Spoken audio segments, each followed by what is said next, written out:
একসাথে রাজনীতি করেছে, যার জুলুম অত্যাচার নির্যাতনের স্ট্রিমগুলো তারা সহ্য করেছে। ভালোবাসা পয়দা হয়ে যায়। একটা মানুষ যখন ইমানদার হয়, এই ইমানদার ব্যক্তি যখন কোরআনের কথা শুনে, হাদিসের কথা শুনে, কোনো আলেম দেখে, আল্লাহর পক্ষ থেকে অটোমেটিকলি তার প্রতি একটা মহব্বত, ভালোবাসা পয়দা হয়ে যায়। ঠিক কিনা বলেন? জীবন বাজি রেখে যান, যুদ্ধ করে দেশ স্বাধীন করলো, আগে আগে পাপা করে সোনার বাংলা সাজাইতে চাইল। আজকে তারা দেখতে পাইল পৃথিবীর ইশারা একজন তাফসীর কারককে জেলখানার ভিতরে একদিন নয়, 2 দিন নয়, 1 মাস নয়, 2 মাস নয়, 1 বছর নয়, 2 বছর নয়, 13টি বছর পর্যন্ত জেলখানার ভিতরে রাইখে যখন তারা বিভিন্ন চক্রান্ত করে মারতে পারে না, অবশেষে ভারতের প্রেসিডেন্ট নিয়ে নাটক সাজায়া বঙ্গবন্ধু হাসপাতালে হত্যা করলো। আল্লাহ তাআলা বলেন এই দিন নয়, নিয়ে যাবে সেই দিনের কাছে। ঠিক কিনা বলেন? আল্লাহ তাআলা বিশ্বনবী হযরত মুহাম্মদুর রাসূলুল্লাহ সাল্লাল্লাহু আলাইহি ওয়াসাল্লামকে জানা দিলেন, নবী আপনি জানা দেন, আল উলামা ওয়ারিসাতুল আম্বিয়া ওয়া ইন্নাল আম্বিয়া লাম ইওয়ারিসু দিনারাহু ওয়ালা দিরহামা। আলেমরা হলো আমি নবীর ওয়ারিস, ইলমে দ্বীনের ওয়ারিস। সুতরাং তারা যদি আলেমদেরকে মহব্বত করে, সম্মান করে, মুসাফাহা করে, পিছনে দাঁড়ায় নামাজ পড়ে, আলেমের কথা শুনে, দাওয়াত করে খাওয়ায়, সালাম দেয়, তারা যেন আমি নবীর সাথে এই কাজগুলি করলো। সুবহানাল্লাহ। এই কাজগুলি করবে তো দূরের কথা, 96 সেই 90 দেশে 96 পৃথিবীর সেরা একজন শাইখুল হাদিস যিনি বুখারী বাংলা করেছেন, তাম পৃথিবীর ভিতরে সর্বপ্রথম আল্লামা আজিজুল হক সাহেব। নাম কি? আল্লামা আজিজুল হক সাহেব, মাওলানা মামুনুল হক সাহেবের আব্বা। 96 সেই আজকে যিনি পলায়ন করলেন, তিনি তাকে জেলখানার ভিতরে রাখছেন। রমজান মাসে হুজুর পানিটা পর্যন্ত দেয় নাই। আল্লাহর বান্দা একজন সেরা শাইখুল হাদিস রমজান মাসে আল্লাহ তাআলার বান্দা হয়তো বলেছিলেন, মালিক আমি একজন শাইখুল হাদিস, আমার সন্তান আলেম, হাজার হাজার ছাত্রের উস্তাদ আমি। ও আল্লাহ, 90 বছর বয়সে 20টা পুলিশকে হত্যা করছি। এই যদি হয় আজকে একটা জায়গা নাই, তোমার কাছে বিচার দিলাম রে মালিক, বিচার তুমি করবা, আমি আর কারো কাছে বিচার দিব না। আমার মনে হয় ওই দিন আল্লামা আজিজুল হক সাহেবের দরখাস্ত আল্লাহর মঞ্জিলে মাকসুদে মঞ্জুর হয়ে গেছে। এরপরে মুফতি আমিনী, মুফতি ওয়াক্কাস, আল্লামা সাইদি, এইভাবে যদি মামুনুল হক সাহেব থেকে শুরু করে সাকাউত হোসেন রাজি, মুফতি আমির হামজা সহ অসংখ্য উলামায়ে কেরামকে মামলা হামলা দিয়ে জেলখানার ভিতরে রেখেছে। আমি একজন নগণ্য, আমাকে একটা মামলা দিয়েছে, এখন পর্যন্ত মামলা চলতেছে। গত এই 15 তারিখে শেষ হওয়ার কথা ছিল, হয়তো কোনো কারণবশত হয় নাই। আল্লাহর আদালতে প্রত্যেকটা আলেমই শুধু নয়, আমরা দেখেছি বিএনপির চেয়ারপারসন বেগম খালেদা জিয়া, আবু শিন নেত্রী, বাংলার অগ্নিকন্যা, যার স্বামী দেশের জন্য জীবন দিয়েছেন, যিনি এই বাড়ি তার সেই বাড়ির থেকে তাকে বাহির করে দিল। এরপরে রাখলো গুলশানে। এই গুলশানের সামনে মাসকে মাস, বছরকে বছর একটা বালুর টাক বাড়ির সামনে রেখে গ্যাস বন্ধ করে দিয়া, বিদ্যুৎ বন্ধ করে দিয়া, সরকারি সুযোগ সুবিধা বন্ধ করে দিয়া, চিকিৎসা বন্ধ করে দিয়া, মানবতার জীবন যাপন দিল। মাত্র 3 কোটি টাকা এক ব্যাংকের থেকে আরেক ব্যাংকে সরানোর কারণে তার যদি এত বছর মামলা হতে পারে, যারা আজকে হাজার হাজার কোটি টাকা পাচার করে সুইস ব্যাংকে জমা দিল, বেগম পাড়া করলো, তাদের কয় হাজার লক্ষ বছর জাহান্নামের সেই জেলখানার আসামি হওয়ার দরকার। ঠিক কিনা বলেন? বাংলার জমিনে, বাংলার আইনে এই হিসাব ধরবে না। এত পরিমাণ মানুষ হত্যা করেছে, এত পরিমাণ সে নির্যাতন, নিপীড়ন, খুন, সন্ত্রাসী, চাঁদাবাজি, অর্থ লুট, ভোট লুট, বাড়ি লুট, গাড়ি লুট, আয়নাঘর বন্দী, আয়নাঘরের ভিতরে মানবতা জীবন যাপন। গোলাম আজম সাহেবের ছেলে আব্দুল্লাহ রহমান আজমি ব্রিগেডিয়ার জেনারেল সেরা একজন সৈনিক, তাকে 8 বছর জেলখানার ভিতরে রাখছে। মীর কাসেম আলীর সন্তান ব্যারিস্টার আরমানকে 8 বছর। ওই দিন আমরা দেখলাম পৃথিবীর একজন নোবেলপ্রাপ্ত ব্যক্তি, আমাদের বাংলাদেশের বর্তমান সরকারের প্রধান, তার কাছে কান্না করে করে আইনা করে বিবরণ দিতে যায় যে কথাগুলি বলল ডক্টর ইউনূস সহ যারা উপস্থিত ছিলেন, আমরা যারা দেখেছি, এমন মানুষ নাই চোখ দিয়া পানি ঝরে নাই, ঠিক কিনা বলে? আমরা বলি আইনা করা আছে থাকবে, জাদুঘর করে রাখা হয়ে যাবে। এই জুলাই আন্দোলনে 24-এর গণহত্যা, তুমি যে অপরাধ করেছো, তোমার বাহিনী যে অপরাধ করেছে, বিডিআর পিলখানা হত্যাকাণ্ড, 770 সহ যে অপরাধগুলি তোমরা করেছো, আসো বাংলাদেশে নির্চট করে ঢুকে যাইবা, আমরাও রেডি আছি। ঢুকতে দেরি, মাগার জুতার বালা পরায়া জেলখানায় আয়না করে বন্দি করতে দেরি হবে না। এই জন্য আমরা বলি বাংলার দামাল ছেলেরা যেই খেলাটা দেখাইছে, আমরা আসলে তো কল্পনাও করতে পারি নাই। আমরা সহ বাংলার দামাল ছেলেরা, উলামায়ে কেরামের কান্না, বিরোধীদের নেতা নেত্রীর কান্না, এক একজন মানুষের বিরুদ্ধে 600, 800, 500, 300, 200, 100 থেকে শুরু করে এমন কোন রাজনৈতিক বিএনপি জামাত সহ উলামায়ে কেরাম এমন কোন মানুষ নাই যে মামলা দেয় নাই। আমরাও বলছি মামলা দিছো, আমরা আল্লাহর কাছে দরখাস্ত করে থয়ে দিয়েছি। আল্লাহ তাআলা প্রত্যেকটা বিষয় কিরামান কাতিবিনের মাধ্যমে লিপিবদ্ধ করে রাখছেন, ঠিক কিনা বলেন? এই কান্না আর ছাত্ররা একটা আন্দোলন করতে যায়, তারা অধিকার পালন করতে যায়, অধিকার আদায় করতে যায়। তারা একটা গালি শুনলো, গালিটা কি ছিল? গালিটা কি ছিল? রাজাকার। এই রাজাকার গালি এখন মডেল হয়ে গেছে। এখন রাজাকার বললে নিজেকে একটু কি হয়, নেতা নেতা মনে হয়। এই রাজাকার, রাজাকার অর্থটা আসলে জনসেবক। রাজাকার অর্থটা কি? জনসেবক, যারা মানব সেবা করে, জনগণের সেবা করে। রাজাকার মানে রাজার পক্ষ থেকে যে মানুষগুলি দেশের জন্য, মানুষের জন্য আত্মনিয়োগ করে, মানব সেবা আত্মনিয়োগ করে, মানবতার সেবা এক ধাপ এগিয়ে। যেমন বাংলাদেশ আর্মি, পুলিশ, সেনাবাহিনী, নৌবাহিনী, বিমান বাহিনী, র্যাব, চিতা, কুকুরা, বিভিন্ন বাহিনী আছে। তদানীন্তনকালে রাজাকার একটা বাহিনী ছিল। পাকিস্তান সরকারের আমলে সরকারি চাকরি তাদের ছিল। এই কথাটা যখন ওনার মুখ দিয়ে বাহির হয়ে গেল, আল্লাহ তাআলা এমন ভাবে কবুল করলেন, প্রত্যেকটা ছাত্র তারা নিজেরাই নিজেদেরকে রাজাকার বলে স্বীকৃতি দিয়েছে। আমরা যদি রাজাকার হই তাহলে আমরা প্রকৃতই রাজাকার, কারণ আমরা স্বৈরাচার নয়, আমরা মানব সেবা এক ধাপ এগিয়ে, আমরা প্রকৃত রাজাকার, ঠিক কিনা বলে? সেই ছেলেগুলি যখন দাবি আদায় করার জন্য ছুটলো, ছুটতে ছুটতে তারা এক দফা কি আসলো, লাস্টে এক দফা আসলো। এই এক দফার মধ্যে একটাই দাবি, পদত্যাগ। কি ত্যাগ? পদত্যাগ। আল্লাহ তাআলা বলেন না, তোমরা যেটা বলতেছো এটা হবে না।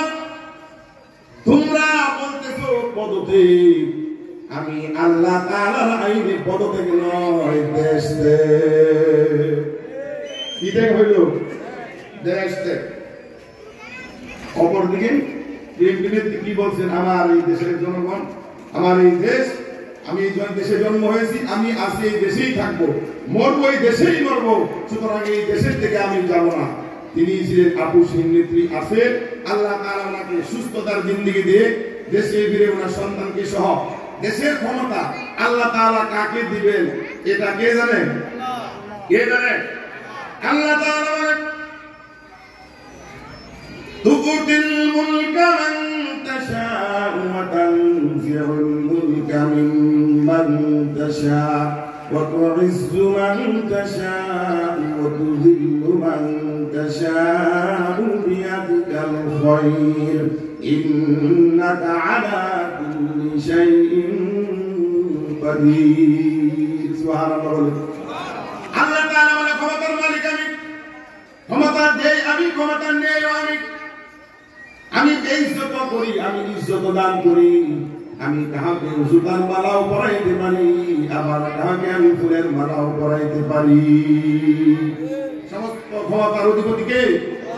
সেই আল্লাহ তাআলা বলেন, হে দুনিয়ার মানুষেরা, তোমরা যদি সত্যবাদী হও আর যদি ইমানটাকে মজবুত করে নেওয়া খালিস করে আমল করতে পারো আখলিস দীনাকা ইয়াকফিকাল আমালুল কলিল অল্প আমল ইবাদতের জন্য যথেষ্ট হয়ে যাবে সুবহানাল্লাহ অল্প আমল কতটুকু আমল অল্প 5 ওয়াক্ত নামাজ এটা একটা ইবাদত নামাজের কথা কোরআন শরীফে এসেছে 82 বার কতবার 82 বার হজের কথা এসেছে একবার কতবার একবার সামনে রমজান আসছে রমজানের কথা এসেছে কয়বার নাম বলতে কয়বার জুড়ে বলেন কয়বার রমজান কোরআন শরীফের মধ্যে রমজানের কথা বলা হয়েছে একবার হজের কথা বলা হয়েছে একবার নামাজের কথা বলা হয়েছে 82 বার আর আমরা যে রাজনীতির কথা বলি অনেকেই বলে রাজনীতির সাথে আমাদের কোনো সম্পর্ক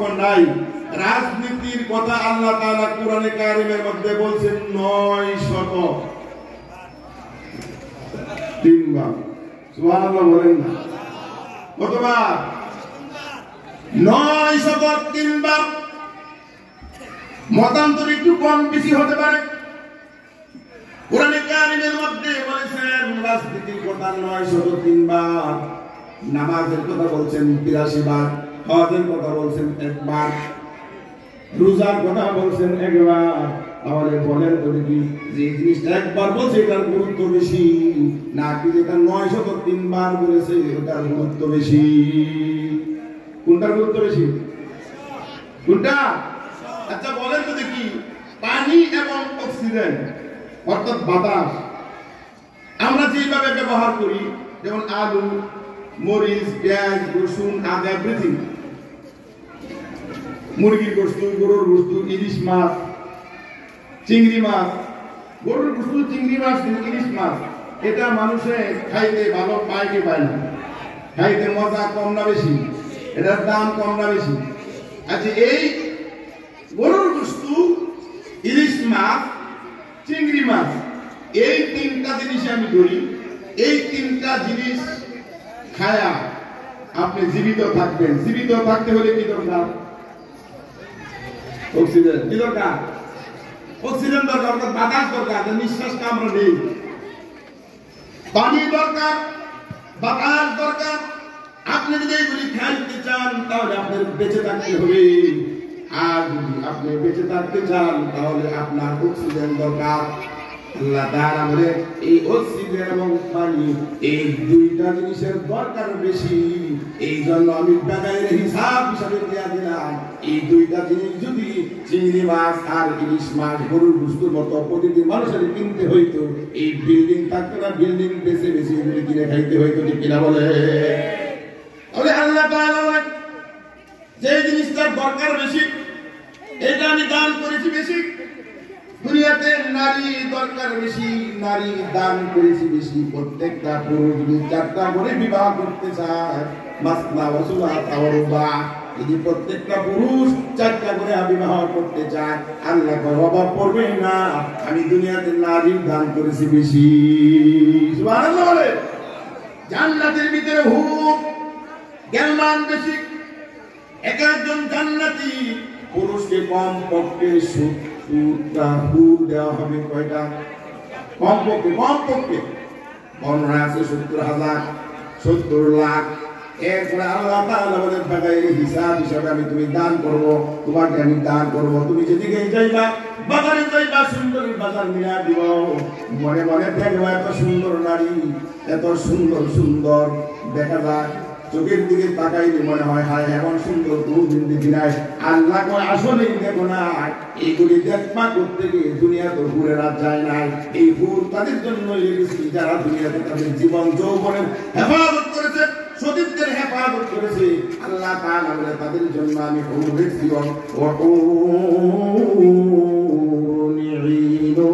কাআমসালিল লুলুল মাকনুন জাযাআন বিমা কানু ইয়ামালুন সুবহানাল্লাহ আল্লাহ তাআলা তাহলে দুনিয়াতে অক্সিজেন দরকার বেশি আমি দিছি বেশি পানি দরকার বেশি দিছি বেশি নারী দরকার বেশি এটা দিছি বেশি জান্নাতের ভিতরে রমণী দরকার পড়বে বেশি সেখানেও আমি দিছি বেশি এই কারণে আল্লাহ তাআলা বলে এই জান্নাত পাইতে হইলে যে জিনিসটা দরকার শুধু নামাজ রোজা হজ যাকাত এইগুলি দিয়ে তুমি জান্নাতে যাইতে পারবে না।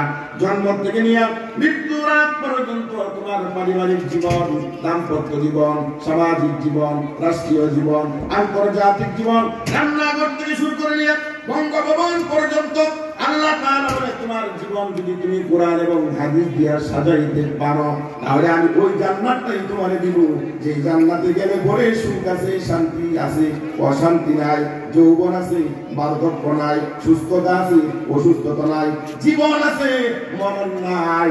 আল্লাহ তাআলা বলে সেই জিন্দেগি যদি তুমি পাইতে চাও তাহলে এই দুনিয়া দিয়া তোমার হায়াত যে আমি দিয়েছি, আর দুনিয়া মাযরাতুল আখিরা, দুনিয়া হইল আখিরাতের ক্ষেত, এইখান থেকে তোমার সব কিছু রেডি করে একটা প্যাকেজ বানা যাইতে হবে, তাহলে তোমাকে আমি সেই জান্নাত দান করে দেব। তাহলে এবার বলেন আসুন মূল কথা আছে। আল্লাহ তাআলা বলেন এক ব্যক্তি নামাজ পড়ে 5 ওয়াক্ত, কয় ওয়াক্ত? যেমন এমন নেতা বাংলাদেশে ছিল তারা বলছে আমরা কি নামাজ পড়ি না, দৈনিক 80 থেকে 82 রাকাত নামাজ পড়ি। বলছিল কি বলে নাই? কত রাকাত? 80 থেকে 82 রাকাত। তাহাজ্জুদ সারা না, কুরআন তেলাওয়াত না করে বলে অফিসে যায় না। আমরা দেখতে পাই না ওই মানুষগুলি এত মিথ্যা জীবনে বলেছে, মিথ্যা বলতে বলতে বলতে বলতে মিথ্যা বাকি তাদের কাছে সত্য মনে হয়তো, ঠিক কিনা বলেন? তাহলে বলে দিলাম একজন মুসলমান 80-82 রাকাত নামাজ তিনি পড়ে, 5 ওয়াক্ত নামাজ সহ 70 রাকাত ফরজ, সুন্নাত, নফল, তাহাজ্জুদ সব কিছু মিলাই বললাম 80 থেকে 82 রাকাত নামাজ সে পড়ে। উমরাও যায়, বছরে বছর হজেও যায়, যাকাতও দেয়, কুরবানিও করে, মসজিদও বানায়, মাদ্রাসাও বানায়, কিন্তু দেশের টাকা চুরি করাও বাদ দেয় না, সন্ত্রাসী বাদ দেয় না, চাঁদাবাজি বাদ দেয় না। ময়মনসিংহ থেকে, বরিশাল থেকে, সেই আপনার উত্তরবঙ্গ থেকে একজন মানুষ সেখানে এসে রিক্সা চালায়, টমেটো বিক্রি করে, পেঁয়াজ রসুন বিক্রি করে, সুটকি বিক্রি করে, গার্মেন্টসের চাকরি করে, যে কোনো ভাবে কিছু কিছু টাকা সঞ্চয় করছে। এখন একটা জায়গা রাখবে, কি রাখবে? এটা জায়গা রাখবে, জায়গা রাখতে গেলে দালালি দিতে হয়, জায়গা রাইকা কাওলা করতে গেলে দালালি দিতে হয়। এই জায়গা রাখছে, এখন বাড়ি করবে, বাড়ি করবে, সেখানেও দালালি দিতে হয়, মাটি আনবে দালালি দিতে হয়, কাঠ নামাবে দালালি দিতে হয়, বালু নামাবে দালালি দিতে হয়, ইট নামাবে দালালি দিতে হয়। হয় কি হয় না? এই এলাকায় মনে হয় না, এই এলাকায় কি কয়? এই এলাকায় তো থাকতেই পারে না, কারণ সামনেই হইল টঙ্গী ইজতেমা। এই টঙ্গী ইজতেমার মাঠ সারা বিশ্বের মানুষের চিনে, বাংলাদেশকে না চিনলেও টঙ্গী চিনে, ঠিক কিনা বলে? যে টঙ্গীর এলাকার পাশের বাড়ির মানুষ, এই মানুষগুলি তো এমনটা করতেই পারে যে মানুষ টাকা আনলে টাকা চাইবে, ইট পালাইলে টাকা চাইবে, জায়গা রাখলে টাকা চাইবে, বিল্ডিং বানাইলে টাকা চাইবে। কারণ রাস্তাঘাট সরকার কার জন্য করেছে? রাস্তা। কথা কি বোঝা যায় না? কথা বোঝা যায়? আমার কথা কি ভালো লাগতেছে না খারাপ লাগতেছে? বলবো, চলবে? স্টুডেন্ট পাওয়ার, স্টুডেন্ট পাওয়ার, স্টুডেন্ট পাওয়ার বারবার দরকার। তোমরা না থাকিলে ঠিক থাকিবে না সরকার। মুক্তিযুদ্ধ করে চেষ্টা করেছি স্বাধীন, এই চেষ্টা কখনো হতে দিব না পরাধীন। মুক্তিযুদ্ধ করে চেষ্টা করেছি স্বাধীন, এই চেষ্টা কখনো হতে দিব না পরাধীন। 52তেও তুমি, 69তেও তুমি, 71তেও তুমি, 24 সালেও তুমি, আসক্ত তো এই মাটিতে ঘাতক স্বৈরাচার। স্টুডেন্ট পাওয়ার, ঠিক না? আমার লেখা, আমার লেখা। স্টুডেন্ট পাওয়ার, স্টুডেন্ট পাওয়ার বারবার দরকার। তোমরা না থাকিলে ঠিক থাকিবে না সরকার। ইঞ্চি ইঞ্চি মাটি সোনার চেয়েও খাঁটি, ইঞ্চি ইঞ্চি মাটি সোনার চেয়েও খাঁটি। এই মাটি টিকে রাখিতে তোমাদেরই দরকার। স্টুডেন্ট পাওয়ার, স্টুডেন্ট যারা যারা ছাত্র নাকি স্টুডেন্ট নাই, এই যুবক তারা করে বেশি ঘোরাফেরা করতে আসো।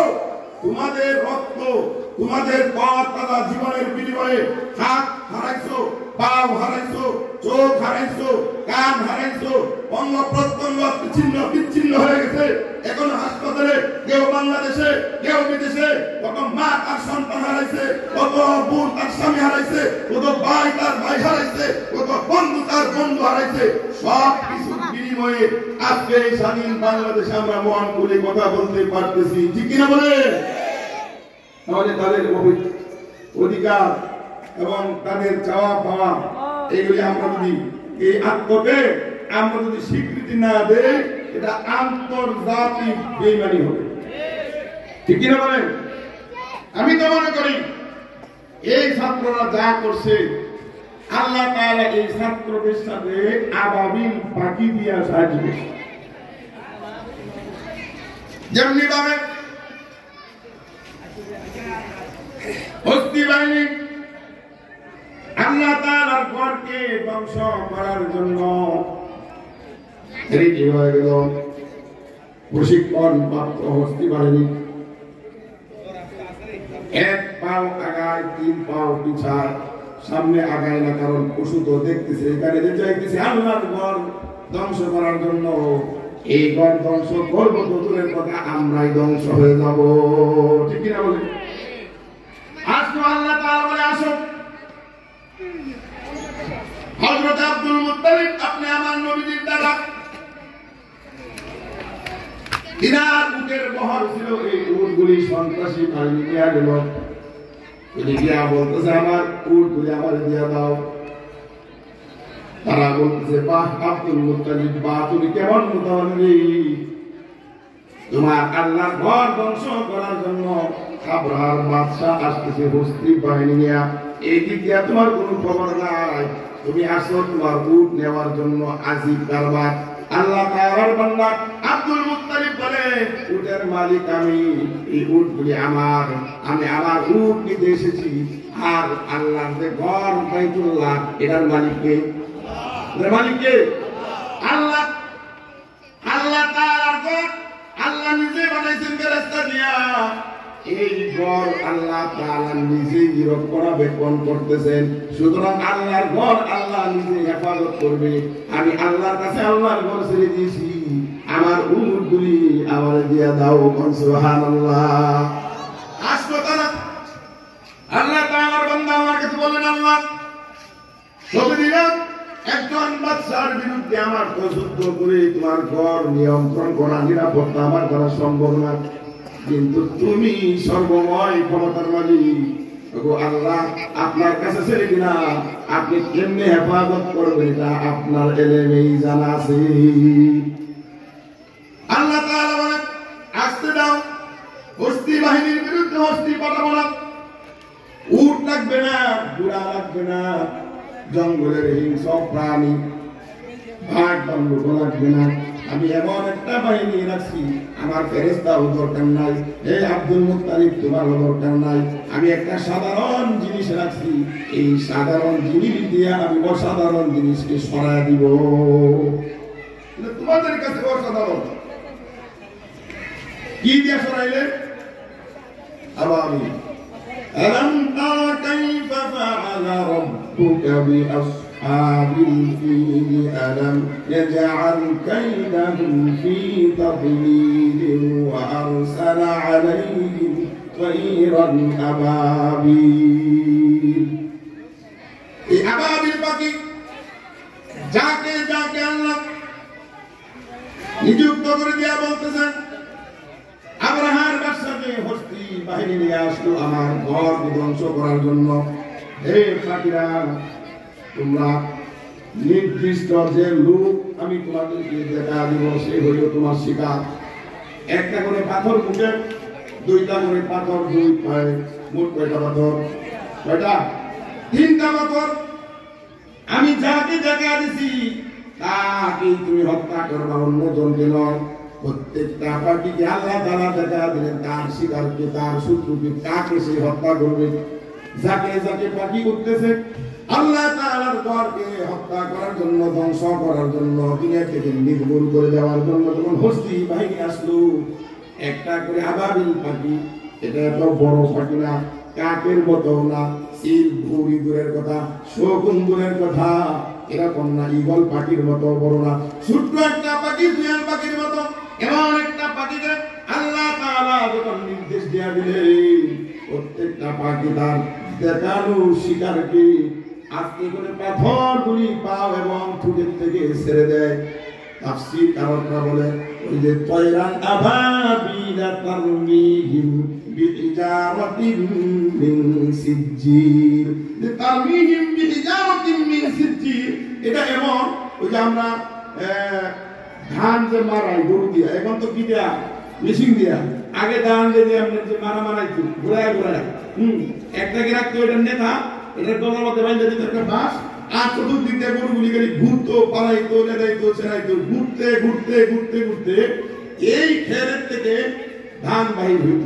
এবং কি ধানের সাথে চিতা সহ বাহির হইয়া ধানের সাথে যে ধানের পাতাগুলি, অর্থাৎ গাছের যে পাতাগুলি আছে যে মরে গেছিল, এটি এমন ভাবে ধুলাই হয়, ধূমকর্ণ যখন আপনার এই পুরান ল্যাব সব তাদের কাছে নেওয়া দিলে পরে যেরকম ধূম করতে করতে তুলার মতো উড়ে যায়, এই তয়রান আবাবিল তারমিহিম বিহিজারাতিন মিন সিজ্জিল ফাজআলাহুম কাসফিন মাকুল, এই আয়াতের ব্যাখ্যায় বলা হয়েছে যে পাথরগুলি খালি ছেড়ে দিয়েছে, এদের এমন ভাবে আল্লাহ তাআলা বর্ষা করছে যে একটা অ্যাটম বম ছাইরা দিলে পরে যখন একটা দেশ, একটা মহাদেশ ধ্বংস হয়ে যায়, একটা ভাইরাস ছেড়ে দিলে যেরকম আমরা বর্তমানে দেখতে পাই ফিলিস্তিন, ইসরায়েলে যে বম্বিং করে, এটা একটা বাড়ি, এত আধুনিক ডিজাইনের বাড়িগুলি মুহূর্তের ভিতরে মাটির সাথে মিশে যায়, মিশাই দিয়ে মাটির সাথে মিশাই দেওয়া হয়, রড বালুর বাড়িগুলি অস্তিত্ব পর্যন্ত খুঁজে পাওয়া যায়। আল্লাহ তাআলা বলেন তোমরা খেত থেকে ধান বাহির করতে যাও, যেমন গরু দিয়া মারা নিচের থেকে খেয়ারগুলি সরাও, এই খেয়ারগুলি সরানোর পর এরপরে ধানগুলি সরায়, এই ধানগুলি সরানোর পর এমন কিছু জিনিস নিচে থাকে, এই জিনিসগুলি দিয়া আমরা মা বোনেদেরকে দেখি আগুন ধরায় দেয়। কি ধরায় দেয়? আগুন, গয়লের মধ্যে আগুন ধরায় গরুর গয়লে নিয়ে মশা তাড়ানোর জন্য। অথবা শীতের দিনে আমরা আলু পুজা খাইছি, মিষ্টি আলু, ছোট ছোট আলু পুজা খাইছি না ছোট সময়, এইগুলি ধরায় দেয়, আমরা সন্ধ্যার সময় জমা করে রেখে দিছি, গভীর একটা আগুন ধরা দেওয়া হয়েছে, সকালবেলা আলু পুজা খাওয়া হয়েছে। এই যে জিনিসগুলি বাহির হয়েছে, আল্লাহ করে পাথরগুলি ছেড়ে দিয়েছে, হস্তি বাহিনী এরকম চূর্ণ বিচূর্ণ হয়ে গেছে। বল সুবহানাল্লাহ। সবাই সবাই স্বীকার করল, একটা পাখি আর দেখানো আল্লাহ তাআলার পক্ষ থেকে তাকে দেখানো সেই শত্রুকে সে খুঁজে পাচ্ছে না। এই হস্তি বাহিনীর ধ্বংস থেকে এমন ভাবে সে দৌড় দিল, দৌড়াইতে দৌড়াইতে একেবারে দিল্লি গিয়া পড়লো, দুপুরের খানাটাও খাইতে পারে নাই, ঠিক কিনা বলেন? এমন দৌড় দিল, কোথায় তার নেতা, কোথায় খেতা, কোথায় স্বাধীনতা, স্বাধীনতা বিনেতা সবাইকে নিজে পাড়া দিয়ে নিজের জীবন চাচা, আপনার জীবন বাঁচা। আল্লাহ তাআলা ওই গজব থেকে একজন বলো আমার এই আল্লাহর ঘর ধ্বংস করার দরকার নাই, আমরা ধ্বংস করতে আইসে আমরাই ধ্বংস হয়ে যাইতেছি, সেই কিছুতে আবাবিল পাখি খুঁজতে খুঁজতে তাকে নিশানা করে খুঁজে বাড়ির করলো, এক বাড়ির ভিতরে গেছে, দুইটা আত্মগোপন করছে। এই আবাবিল পাখি তার ঠোঁটের থেকে দুই পায়ের থেকে আস্তে করে মিসাইল ছেড়ে দিয়েছে। সেই আল্লাহর দুশমন, আল্লাহর ঘরের দুশমন সব মুহূর্তের ভিতরে তছনছ হয়ে গেছে। সুবহানাল্লাহ। এটা কার দ্বারা সম্ভব? কার দ্বারা সম্ভব? তাহলে এই জিনিসগুলি দুনিয়াতে রাখতে হলে, টিকা রাখতে হইলে, সত্য জিনিসটা মানুষের সামনে উঠে ধরতে হইলে আমাদের কোরআন হাদিসের দরকার আছে না নাই? আছে না নাই? তাহলে এই মাদ্রাসা করতে যা অনেকে বলে হুজুর তো মাদ্রাসার দরকার। আরে ভাই, এই মাদ্রাসা আছে বিদায় তো আলোচনা হয়, সন্তানগুলি হাফেজ হচ্ছে, মাওলানা হচ্ছে, মুফতি হচ্ছে। আজকে সেই সন্তানগুলি মানুষকে বোঝানোর কারণেই তো আজকে দলে দলে মানুষ সত্যের পক্ষে বাহির হয়ে গেছে, আর অসত্য বাংলাদেশ থেকে দূরীভূত হয়ে গেছে, ঠিক কিনা বলে? আগামীতে আসতেছে ইনশাআল্লাহ ঐক্যবদ্ধ হয়ে সব আমরা দেখেছি। এবার সামনে যে আসতেছে, যে কোরআন দেখার জন্য, কোরআন শোনার জন্য, তাফসীর শোনার জন্য, সামনে রমজান মাস আসতেছে, রমজানের তারাবি করার জন্য কোরআনের হাফেজদেরকে নাকি আমরা তেলাওয়াত শুনবো। আল্লাহ তাআলা বলে মসজিদে গেলে নামাজ পড়লে যদি এত শান্তি লাগে, তারাবির নামাজ পড়লে কোরআন তেলাওয়াত করতে দিলে তো মজা লাগে, সেই কোরআন দিয়ে রাষ্ট্র পরিচালনা করলে যেমন মজা, এটা আমার রাসূল 1450 বছর আগে দেখা গেছে, ঠিক কিনা? 4 খলিফা দেখা গেছেন। যেহেতু আল্লাহ রাসূল নিজে রাজনীতি করেছেন, 4 খলিফা রাজনীতি করেছেন, এরপরে 800 বছর মুসলমানরা ভারত উপমহাদেশ শাসন করেছে, স্পেন মুসলমানরা 700 বছর শাসন করেছে। সুবহানাল্লাহ। কত বছর? 700 বছর স্পেন মুসলমানরা শাসন করেছে।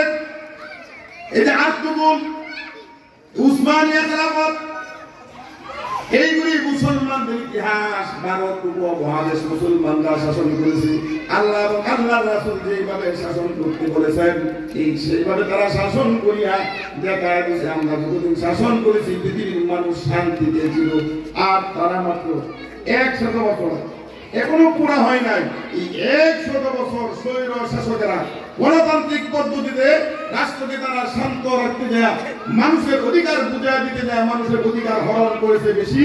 তাম পৃথিবীতে অশান্তির দাবানল, অশান্তির আগুন জ্বলছে, মাগার কেউ শান্তি পাচ্ছে না। এই জন্য আল্লাহ তাআলা বলে যে কোরআন দিয়ে নামাজ পড়ো, সেই কোরআন দিয়ে একটু সমাজটা গড়ে দেখো। মসজিদে অল্প সময়ের জন্য গেলে যেমন শান্তি পাও, শান্তি যদি ঘুমেছে যায়, ঠিক রাষ্ট্রীয়ভাবে যদি কোরআনকে তোমরা সংসদে ঢুকাইতে পারো, তাহলে দরজা খুলে ঘুমাইবা, কেউ বাড়ির সম্পদ চুরি করবে না। সুবহানাল্লাহ। এই জন্য আমার আমরা প্রত্যেকে মাদ্রাসাগুলির সাথে সম্পৃক্ত থাকবো এবং বাংলাদেশের রাষ্ট্রীয় ক্ষমতায় যারাই আসে ইনশাআল্লাহ আগামীতে বোঝা যাচ্ছে ইসলামিক কোয়ালিশন একটা সরকার, বিএনপি সহ। কারণ বিএনপির যে প্রতিষ্ঠাতা জিয়াউর রহমান, তিনি বাংলাদেশের রাজনীতির ভিতরে এই বিসমিল্লাহকে তিনি নিযুক্ত করেছিলেন। কন্যা সুবহানাল্লাহ। এই বিসমিল্লাহ তাদের গায়ে গাত্রদাহ, যারা আল্লাহর উপরে ভরসা করতে পারে না। কিন্তু শহীদ প্রেসিডেন্ট জিয়াউর রহমান বাংলাদেশের সংবিধানে বিসমিল্লাহ নিযুক্ত করে গেছেন। আমি মনে করি আল্লাহর বান্দার যদি কোনো অপরাধ থাকে, আল্লাহ যদি জাহান্নামে ওঠে, কমপক্ষে রাষ্ট্রীয়ভাবে যে বিসমিল্লাহকে স্বীকৃতি দেওয়া গেছে, আল্লাহ তাআলা এই জন্য তার কবরটাকে জান্নাতের বাগান বানিয়ে দিয়েছে। আমার আত্মবিশ্বাস। সুতরাং এই মানুষগুলো যদি আমাদের সাথে থাকে, যেমন নেতারা বসে আলোচনা শুনে, তাফসীর শুনে, তাদের যদি শুভবুদ্ধি উদয় হয়, যে আওয়ামী লীগ যেরকম সন্ত্রাসী করে উলামায়ে কেরামের বিপক্ষে যাওয়ার কারণে, মাদ্রাসা মসজিদের বিপক্ষে যাওয়ার কারণে, দাড়ি টুপির বিপক্ষে যাওয়ার কারণে, ইসলামের বিপক্ষে যাওয়ার কারণে, সন্ত্রাসী চাঁদাবাজি করার কারণে তাদের যে অবস্থা হয়েছে, বাংলাদেশে যদি এই পথ কেউ বেছে নেয়, তাদের একই অবস্থা হবে। কারণ বাংলাদেশে ইসলাম প্রেমিক মানুষ কোরআন ছাড়া, রাসূল ছাড়া কিচ্ছু বুঝে না। ঠিক কিনা বলে? এই কোরআনের পক্ষে আমরা থাকবো ইনশাআল্লাহ।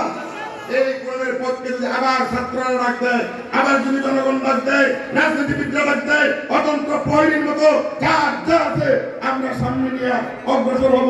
ইসলামকে এবং বাংলাদেশকে এক চুল পরিমাণ ক্ষতি করতে কাউকে দিব না। ঠিক কিনা বলেন? ওই যে ভারত কয়েকদিন আগে তারা একটু খেলা দেখাইছিল, বাংলাদেশ দখল করতে চায়। দখল করতে অদূর কিন্তু হামলা করে কিছু গাছ কাটছিল, ঠিক কিনা? গাছ কাটার পরে যখন আমাদের বাংলাদেশের নামাজ ছেলেরা, দেশ প্রেমিকেরা এবং বর্ডাররা বিজিবি যখন বাধা দিতে গেল, তারা হাজার হাজার বাংলাদেশে ঢুকতে চাইল। বাংলাদেশের নামাজ ছেলেরা বলে, আসো, এটা বাংলাদেশ, এটা শাহজালালের দেশ, এটা শাহপুরানের দেশ, এটা মুফতি আমিরের দেশ, এটা আল্লামা সাঈদী সাহেবের দেশ, এটা শহীদ প্রেসিডেন্ট জিয়াউর রহমানের দেশ। এই দেশে আসো, আমরা কেচি নিয়ে বসে আছি, মুসলমানি করায় দেব করে। ঠিক কিনা বলে? আস্তে আস্তে সাহস পাই না। ঠিক কিনা? আরে বাবা, আপনি কি মনে করেন বাংলাদেশের গোলামান্দিকে রাস্তাঘাটে, দোকানে, রিক্সার উপরে আমি দেখতেছি মোবাইল চালাইতেছে? আপনি মনে করতেছেন মোবাইলই চালাইতেছে? এগুলি এক একটা টেরা, এগুলি বাংলাদেশের জন্য নিবেদিত প্রাণ। তারা দেখেছে না, আমরা এই মোবাইল গাড়ি চালাইলেই হবে না, বাংলাদেশের জন্য এই 56 কিলোমিটার বর্গ মাইলের এই দেশ, 56,000 বর্গ কিলোমিটার এই দেশের জন্য ডাক এসেছে।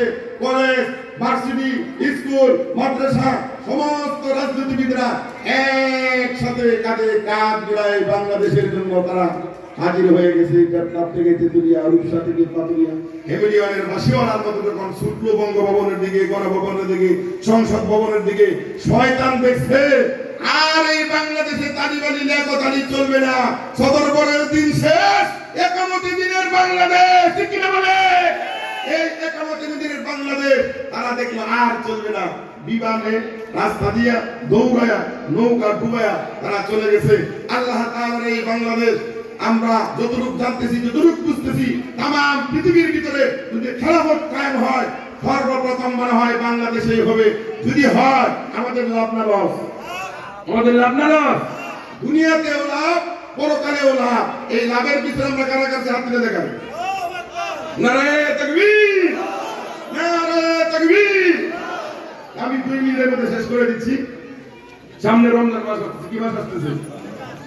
আমি যে কথাটা বলতেছি, নামাজ একটা ইবাদত, হজ একটা ইবাদত, কুরবানি একটা ইবাদত, রোজা একটা ইবাদত। ঠিক এই ইবাদতগুলি আল্লাহর সন্তুষ্টির জন্য আমরা যেভাবে করি, আমাদের সমস্ত কাজগুলি যদি আমরা ব্যবসা বাণিজ্য, মুআমালা, মুআশারাত, উঠা বসা, কথাবার্তা, চাকরি বাকরি সব যদি আমরা আল্লাহর সন্তুষ্টির জন্য করি, আল্লাহ তাআলা বলে খলিফা ওমর রাষ্ট্র পরিচালনা করছে, ইমামতিও করছে, 4 খলিফা রাষ্ট্র পরিচালনা করছে, ইমামতিও করছে, আমার রাষ্ট্র পরিচালনা করছে, ইমামতিও করছে, যুদ্ধও করছে, বিচারও করছে, বিবাহ শাদীও করছে, বাজার সদাও করছে। বিনিময়ে তারা দুনিয়াতেও শান্তি পাইছে, পরকালে মুক্তির দর তারা পেয়ে গেছে, তাদের কবরগুলি জান্নাতের বাগান হয়ে গেছে। দুনিয়াতে থাকতেই আশারে মুবাশশারা 4 জন সাহাবী, 10 জন সাহাবীকে আল্লাহ তাআলা জান্নাতের সুসংবাদ দ্বারা দিয়েছেন। সুবহানাল্লাহ।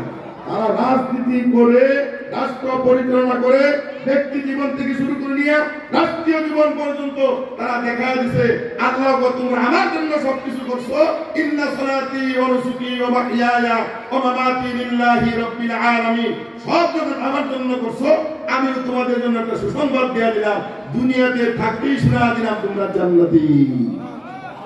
এজন্য আমরা কি বলি? রাদিয়াল্লাহু আনহু। সাহাবীদের নাম শুনে আমরা কি বলি? রাদিয়াল্লাহু তাআলা আনহু বলি। আল্লাহ তাদের উপরে সন্তুষ্ট, তারাও কি?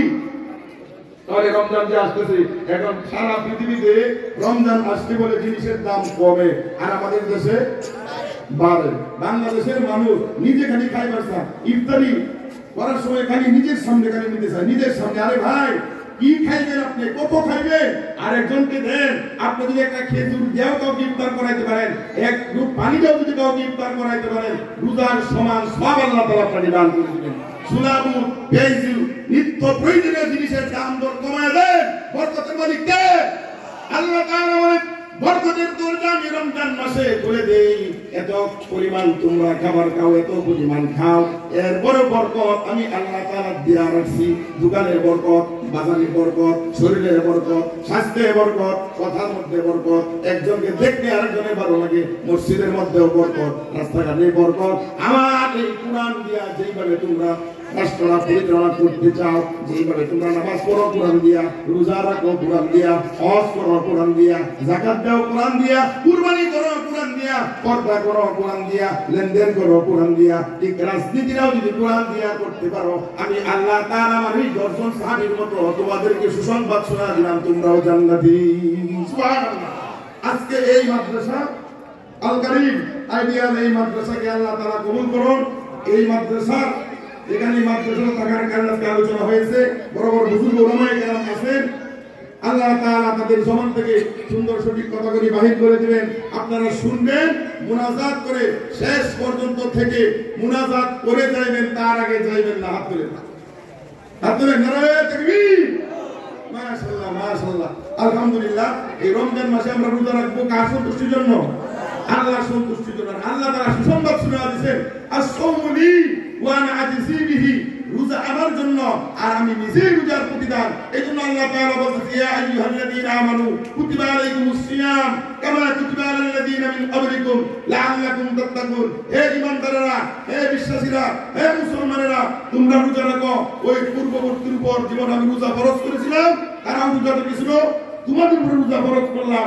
তোমরা যদি সেইভাবে রোজাটা রাখতে পারো, লাআল্লাকুম তাত্তাকুন, তোমরা তাকওয়াওয়ালা হয়ে যাবে, আল্লাহ ভীর হয়ে যাবে। আমার বান্দা রমজান মাসে রোজা রাখা পানির নিচে গিয়া ডুবকিয়া তারপরেও পানি খায় না। আল্লাহ কয়, বান্দা আমার জন্যই রোজা রাখছে, সুযোগ সুবিধা থাকার পরেও যেহেতু পানি খায় না, খাবার সামনে নিয়ে বসা, আজানের 5 মিনিট বাকি, 2 মিনিট বাকি, 1 মিনিট বাকি, 10 সেকেন্ড বাকি, আজান না দেওয়া পর্যন্ত আমার বান্দারা খায় না। কেন খায় না? ফেরেশতারা বলে আল্লাহ আপনার ভয়ে খায় না, জাহান্নামের ভয়ে খায় না, জান্নাতের আশায় খায় না।